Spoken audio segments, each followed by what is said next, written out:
देश में आपातकाल इमरजेंसी लगाने के निर्णय की कड़े शब्दों में निंदा करता है।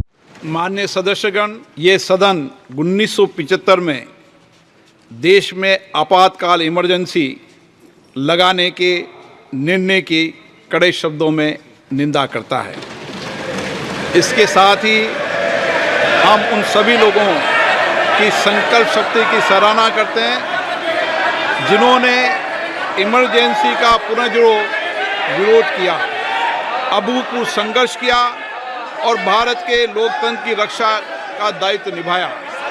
भारत के इतिहास में 25 जून 1975 के उस दिन को हम हमेशा काले अध्याय के रूप में जाना जाएगा। इस दिन तत्कालीन प्रधानमंत्री श्रीमती इंदिरा गांधी ने देश में इमरजेंसी लगाई और बाबा साहब अम्बेडकर द्वारा निर्मित संविधान पर प्रचंड प्रहार किया था।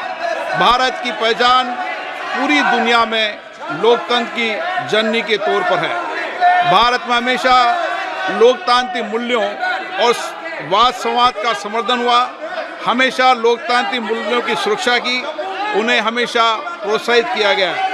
ऐसे भारत पर श्रीमती इंदिरा गांधी द्वारा तानाशाही थोप दी गई, भारत के लोकतांत्रिक मूल्यों को कुचला गया और अभिव्यक्ति की आज़ादी का गला घोटा गया।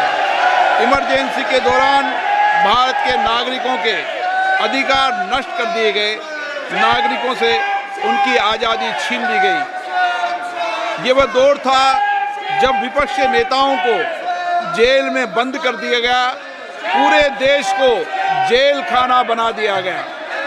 तब की तानाशाही सरकार ने मीडिया पर अनेक पाबंदियां लगा दी गई थी, न्यायपालिका की स्वतंत्रता पर अंकुश लगा दिया गया था।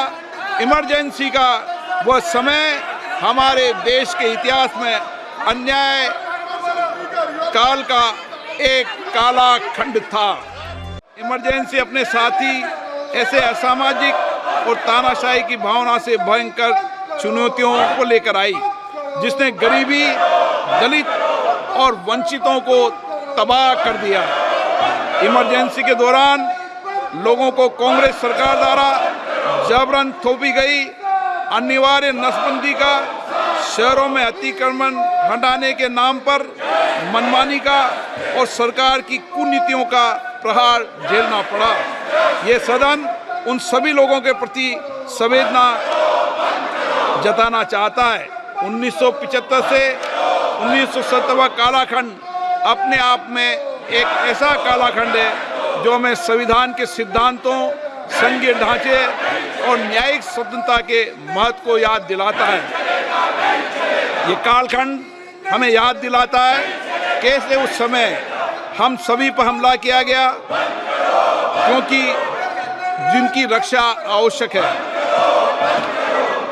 ऐसे समय में जब आपातकालीन इमरजेंसी के 50वें वर्ष में हम प्रवेश कर रहे हैं, ये 18वीं लोकसभा बाबा साहब अम्बेडकर द्वारा निर्मित संविधान को बनाए रखने, इसकी रक्षा करने और इसे संरक्षित रखने की अपनी प्रतिबद्धता को दोहराती है।